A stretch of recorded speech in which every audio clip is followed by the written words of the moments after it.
Welcome back, everybody. It was a long break. I'm just a little ahead of myself in the schedule. But we're going to introduce you to Meryl Gilbert Hello, shortly. everybody, it's Meriden. I'm at the top here. Welcome to the Change. Interesting. YouTube. Maker Summit, and today my guest is Merle, and she's a wonderful lady, and I know you're going to learn lots from her. So take it away. Uh, Thank you. Thank you so much for having me. stop, This is such a stop. wonderful- Okay. I guess I hit her by mistake. But yes, we'll start her at 2 o'clock. I told her that she's up next a little earlier than planned. So I'm sure she'll want to be here, answer any of your questions, and go from there.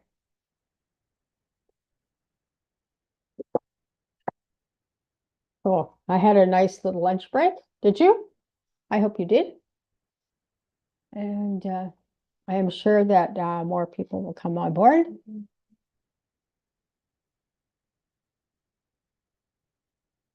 Oh, I think tomorrow I'll just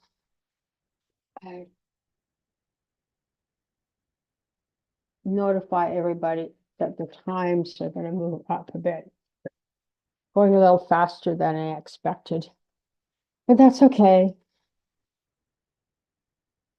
Not everybody's going to be joining us today. So,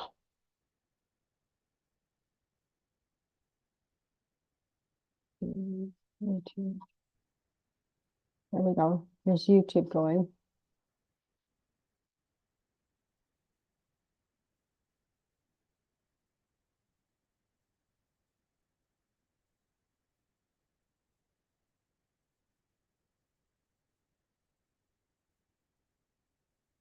And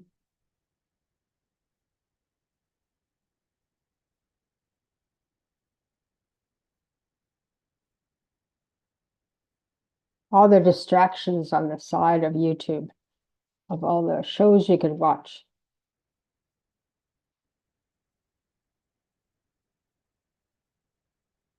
But I won't watch them because I'm going to be on my meeting. Zoom, there's no distractions.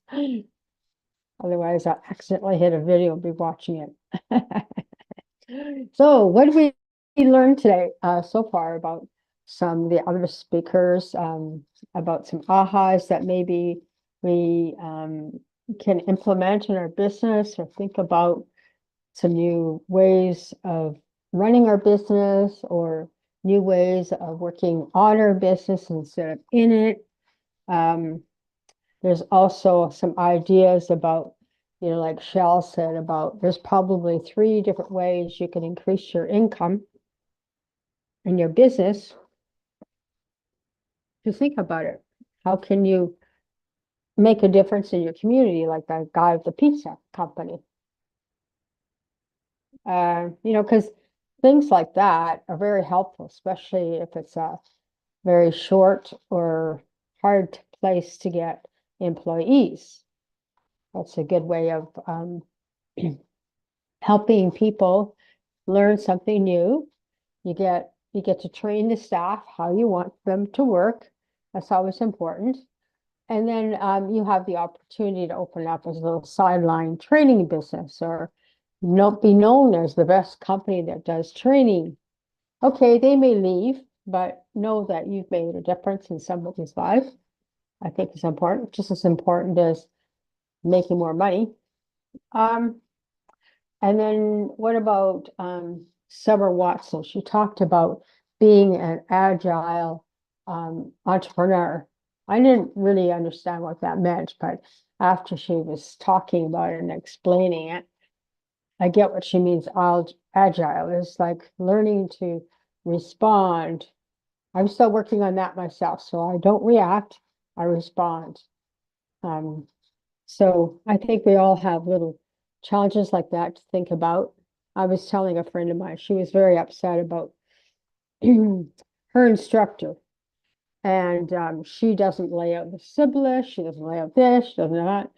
And what came to me after we were talking is that, well, this is a community college class. It's not, she's a scientist, so she's used to having university level education with all these big words that she likes to use.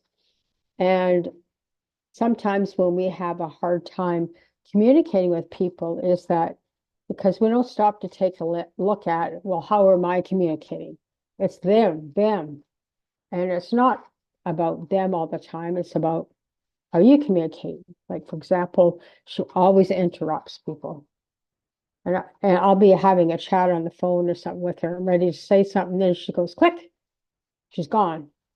And I said, you need to stop and wait and maybe even ask the person, are you done? Or she had difficulty because this person didn't write everything out like a university class. Well, this is not a university class. This is an art class. It's a pottery class. Well, okay, maybe she does teaches others based so that she can have a space to work out of. That's fair enough. But sometimes if you're not having a hard time communicating with somebody else, sometimes you have to just stop and ask questions of the other person so that you can get some clarity of how they like to be communicated to or with. So sometimes you just have to take a deep breath, wait till they finish their conversation or said something, and then just ask them, are you done? Or is there something else that, I can do better? Because unless we're willing to change, the other people aren't going to change. It's just like something else about communication. I was at a meeting and somebody said, it was a church, and somebody said, do they have to, when new people come to us, do they have to be a member to participate in our extra activities, like, planting trees or being involved in being a good green person, kind of thing. And a lot of them said, no, you don't have to be a member of our church to be a part of our activities. And yet somebody else will say, no, you have to be. Well, that deters people from wanting to hang out with you, right? Unless it's something they really want. So there's lots of ways of communication that when what Summer went into, Dr. Summer went into the idea about being agile and about communicating, not reacting, learning to respond. So there's just a couple of situations that I have found that people will share with me, and I'm going, okay. So I hope that helps you. And you might take away with something totally different, and that's okay. Just take what you need and leave the rest behind, whatever resonates with you. So I'll tell you a little bit about Merle before I get started with Merle.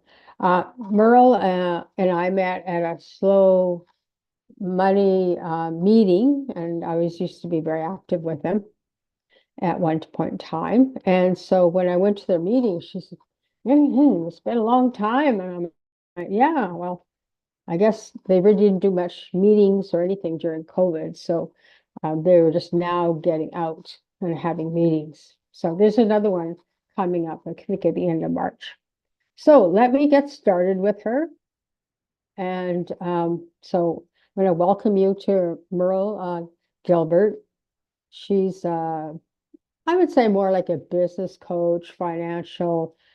She's in the financial field about helping people get money, but they also need to figure out what they're doing, how to appeal to the investors. Okay, here she goes. Wonderful Yeah. platform and experience that you're creating, and to be a part of it is it's really an honor. So my name is Meryl Gilbert. I am the co-founder of Curious Futures. That seems like just some strange name, but what it is we really work with a lot of entrepreneurial founders, and we work with a lot of investors. And that is in the CPG space, in the cannabis space, in the food tech space, technology, basically anything you want to, grow, put in a box, put on a shelf, put it on a plate, anywhere along that. That is a lot of the work that we do. But more importantly, we really help founders identify where they want to create their companies, how to grow their companies and expand that. And when they are thinking about or the need to grow and look for outside funding, we really take them through that funding readiness of understanding how to build relationships and find the right investor or the right type of funding that they require. Where is that funding going to go? And then how to tell that story in a very impactful way. So when you and I got together to talk about what it is that I can bring to this conversation, I really felt like our topic really should focus on what it means to be an innovator, a disruptor, or a refiner, and really the adventures of being an entrepreneur. So that is what I'm going to try to cover in this period of time that we have carved out for today. Number one is, what does that mean to be an innovator, disruptor, or refiner? And the lens that I'm going to be talking to about this is really defining where you want to be or the type of company that you are trying to develop. And innovation, when we think about that, the number one, most current way to look at that is, let's think back to the beginning of a pre-iPhone.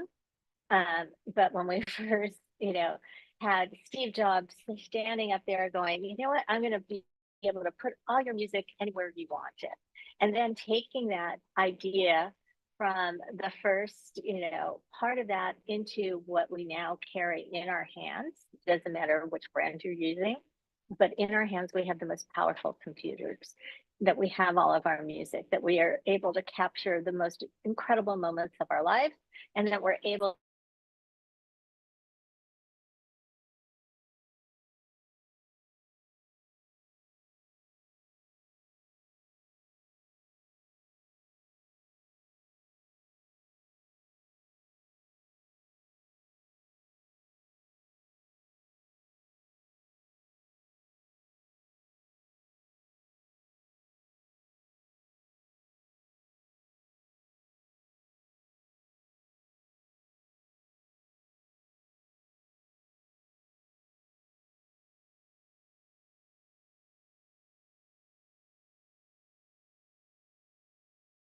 talk about a disruptor.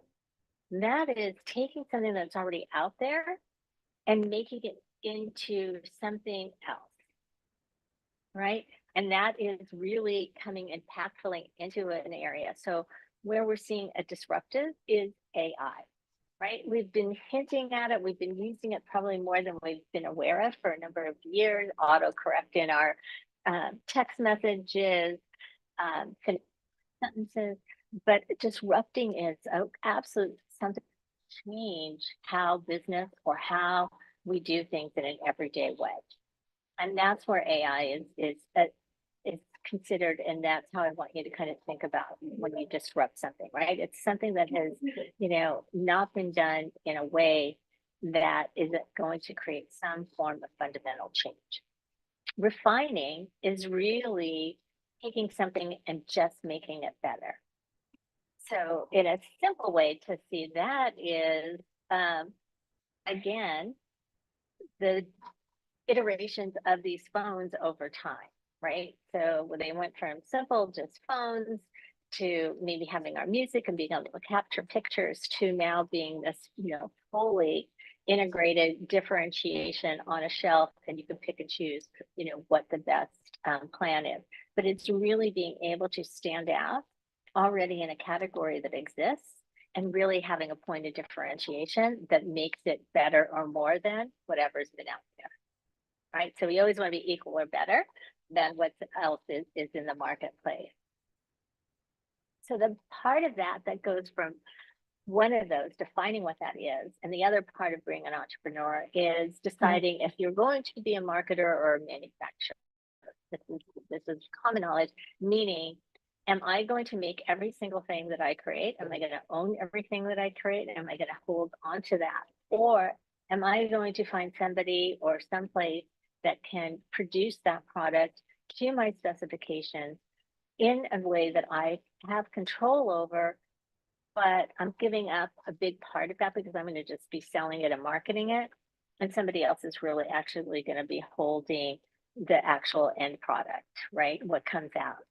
And so those are things you have to think of early on as you're going through this ideation phase of what you're trying to create, because initially you're probably going to want to hold on to that, in that trial. Is this real? Is this a hobby? Is this a real business? We all hear about, oh, it's my side hustle and now it's my business. But, before you quit the day job, you really need to have some trial. And so part of that is the experimentation, being crafty and making a little bit of it yourself, giving it to your friends and family, expanding from friends and family to maybe your coworkers. And then it's maybe going, out to a place that potentially might sell that product and saying, hey, would you mind if I'm here on a Saturday afternoon and just see if, anyone likes this? Or would you even buy it, right? So getting that trial, and getting from that trial is then the next stage of, from the trial, now I need to make this a little bit more real. So now I have to make more of that. And through that, you're really not only testing, but you're learning. You're learning what things cost. You're learning what time it takes to produce. You're learning about ingredients, learning about marketing strategies, and all of that information starts to build the foundation for the company that's going to follow and be forward in the future. So these stages of identifying all these aspects of the business become really crucial as you are taking ideas and transforming them into action, clarifying what this business is about, validating that there's a business there, understanding where this fits in the marketplace. If it's innovative, remember, not been seen before. If it is disruptive, completely changing the way behavior is and how people would look at this, or something that's, equal or better to something out there. And how does that stack up in desire of somebody not only buying it once, but buying it again? So now that you get this foundational piece out, and now you really like, oh, voila, people love this. They want it. Now I really have to build it. What happens to that next is, can you do that on your own, right? So remember, do I need a co-packer? Somebody else that's going to produce this? Am I doing this myself? Where am I going to do this? All of those things, now that you've gone through that trial and error, that testing phase, that prototype phase, how much money do you need to get there? Can you self-fund this? Can you go to that, next stage of funding is, hey, friends and family, I kind of, got this idea and you've liked it. And now I really, I've got a few places that are interested in buying it. And now I just need to produce it. And are you willing to give me something towards this? And the nice part about friends and family is, yes, even though it could be awkward, down the road if it doesn't work out at family gatherings and weddings and everything else where you show up, they're forgiving because they're really investing in you and the belief about you. And so that, stage really takes you into that next part of building this new business that you're creating. And it helps you identify, again, what's working and what's not working, and getting you established. Once you're through that and you really now there is an interest and you really have to grow, then we talk about that next phase of angel, right? So you go to the rich people, and say, hey, look, I've proven this. I've got some interest. I'm ready for the next thing. Would you consider, looking at my business, thinking about what I'm doing, knowing my experience, and even if I don't have the experience, look at all the advisors and the people that I've gathered with me that are really on board to help me. Would you be interested, or know somebody that's interested in giving me these dollars to get me to this next point? So those angels are out there. Or, before you even made this product, let's say you have a great social entity and you're well known and you've got thousands of people that are interested in you. Maybe you've been a chef in a restaurant and you're looking to make a product. Maybe, you've just been a social media darling talking about the cosmetics that you like, and that, now you're experimenting with some other things. That following can also now be your community. They can also be part of that. We talk about crowdfunding, but the only way crowdfunding really works is you got to have enough of a following and enough of an interest for people to kind of be willing to give you 50, 100, $1,000. There's usually, some kind of, hey, I get the gift box with all your cool new products. Those things, are that crowdfunding piece of that, that's the community you live in. Those are the people that know you, that also, but all of that is still investing in you first. And secondly, your ability to communicate that this is a real business and there is a growth strategy. There's a place for profitability. It is, got some real significant impact in the marketplace, and there's a desire for that, right? And that you have a business understanding, or at least surrounded yourself with enough people that understand that business that can get you to that next level. Once we, are at this, and once you're really established and there's real money in there, then, there's a couple other things too that from that community angel world is also, we talk a little bit about grants. And right now, a lot of cities still have funding that they had either left over from the COVID funds that they received, or they're really trying to establish and bring in, businesses back into their area. San Francisco is a good example of that. We have a lot of community funding out there that's trying to bring people back into the city to do their work, to build their companies, to manufacture, to build food service, whatever the realm is. There's a lot of interest in that, and there's a lot of money for that. USDA has money, for CPG companies, et cetera, that you don't really normally think of. So, or research, hey, I'm creating something, we see a lot right now in healthcare, and particularly for women. And so, research into that and supplements and products. So, you have to think a little outside the box when we're thinking about growing the companies that we're building for the future. When we get, into the VC terms, they don't really apply outside of technology. They were kind of the norm for a lot of the years recently. We are finding, though, in the real world, in particularly the consumer products world and the food world, that it's really hard to use those models, and that it needs to be much more structured to smaller businesses.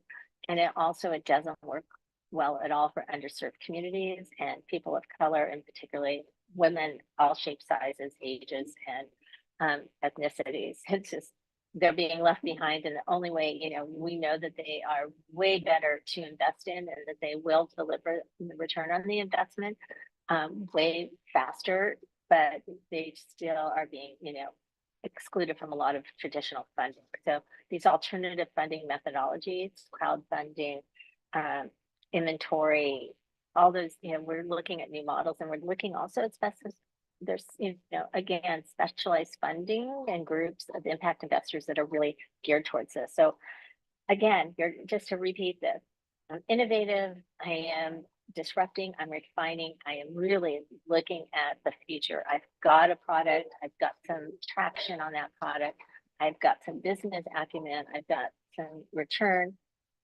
on that. I'm on a growth path.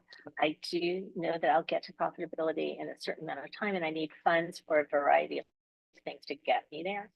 And if I can communicate that and get you to understand my enthusiasm, my belief, my values, and show you that I can actually manage this money, or have the team that can do it, the doors open. They do not close. And so those kinds of things of telling the story, and then other ways of building relationships, right? Because that's, business is, entrepreneurship is kind of lonely. It's not for everybody. If you like security and knowing that your paycheck's coming, this is not a road that I recommend going down, because there's a lot of highs and lows. The great news is it's a really welcoming community, and there is a lot of ways to come together these days that you can find support and knowledge and information in different organizations. So depending on what your industry is, there's ways to connect to that.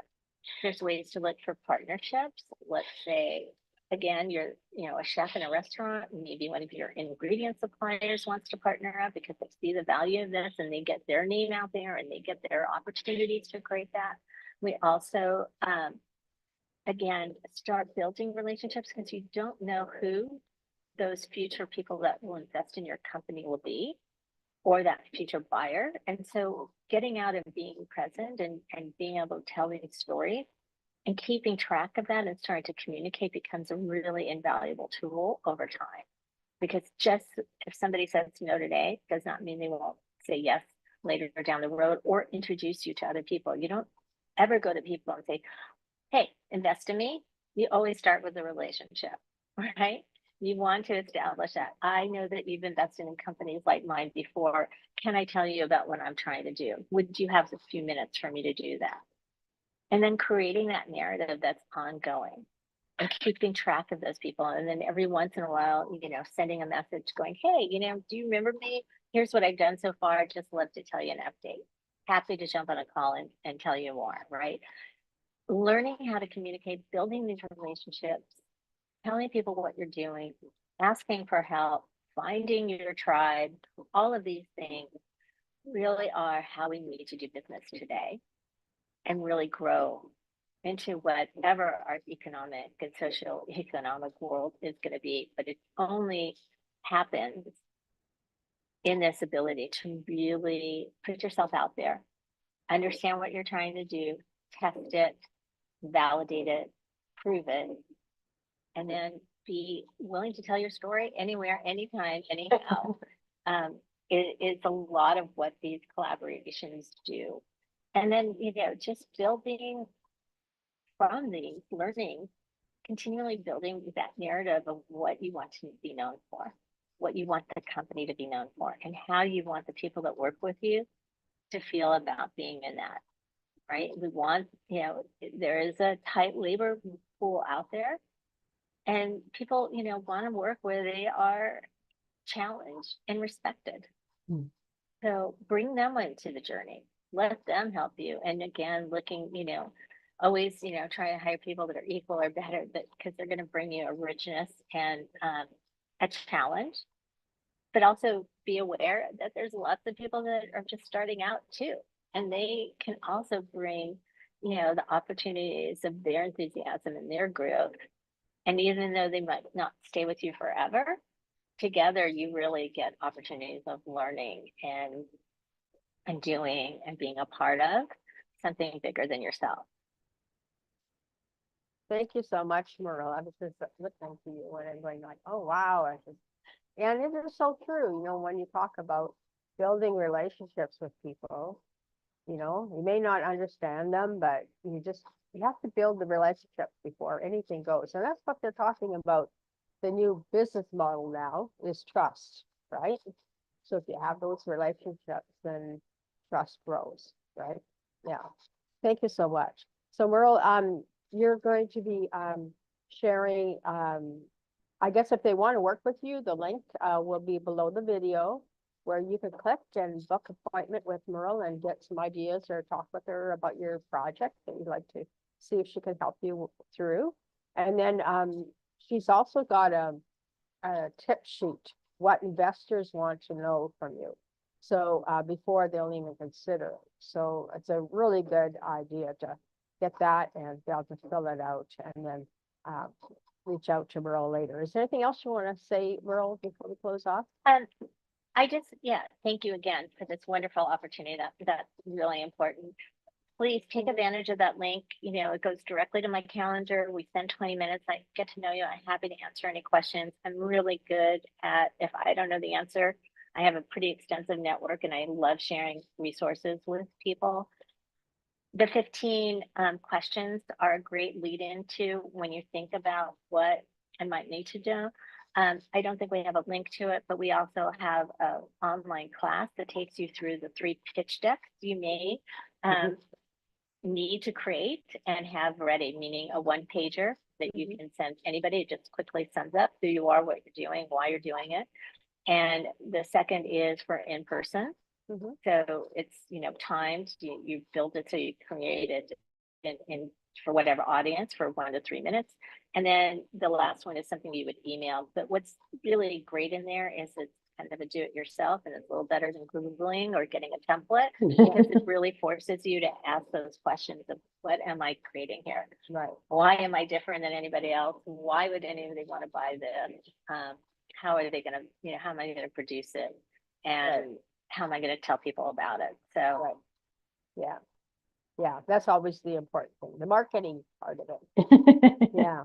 Okay, great. Well, thanks very much, Merle, for being on the call today, and we'll talk with you very soon. Thank you. Marilyn, thank you. You're welcome. So welcome. Wow. Well, that was Merle's presentation. I really liked how she went through. I think she's on the call, just muted, but I can really hear her when she talks about the three important things about being an innovator, disruptor, and a refiner. So Merle, you're on the call. So I really appreciate that explanation of how you gave about that and why it's so important. Any more thoughts about that? I was just listening to something earlier, and it reminded me of the early days of Steve Jobs and what he created, right? And there was always this mindset around that it wasn't enough just to make something and have functionality, but it had to also have an aesthetic beauty to it. And I think that, when I talk about these three aspects of who you are and what you're trying to create, it really is that attention to detail at the end of the day that sets our work apart. Mm-hmm. Us from it. And that is no matter if you're working for somebody else or you're working for yourself. And it's that care. And it's hard sometimes just to get motivated to do it, but it's a good reminder of taking a step back, going, is this okay? Does this work? How can I improve it? Right? What else do I need to know? How can I explore? How can I expand? Yeah. Yeah. No, I just think it's so it was a very good presentation. I really enjoyed it. And I am sure that there'll be many people that want to reach out to you. Maybe another time you could come back on my podcast to talk about the other things you're involved with and how they can help other people, change agents, I call them now. Because you are a change agent, right? You've created this ecosystem, this way of being of able to help those people that are in the change making business. Some people are fearful of change, and others, like myself, just like run into it. Well, that's great, because I think change is inevitable. Like it's there all the time, right? It's just whether we decide to take advantage of it or not, right? Yeah. Yeah. So true. Well, I would be honored to come and have a conversation with you about anything, anytime. So just let me know when and where, and I'll be there. Yeah, I'm going to relaunch my podcast in April, so I'll do it twice a month. So I'll be interviewing people. I don't imagine myself talking for a full half hour by myself. But anyway, you did a great job. Excellent. Thank you. All right. Well, it was so much fun. And I really appreciate having the opportunity again to talk about the entrepreneurial journey.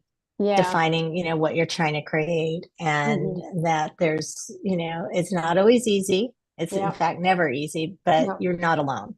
Yeah, I think that's the important thing, that you're not alone, even though you might feel like it. Okay, great. Exactly. Thank you. Yeah, you're so welcome. Thank you for joining us on this day of Wednesday. Is it March the 20th? And then tomorrow we'll start again, I believe at 10 a.m. And so we'll see you all back tomorrow at 10 a.m. Thank you so much. Bye. Bye. I'm going to stop my share. There we go. Is she gone? No, she's, anyway, I'll stop the live stream.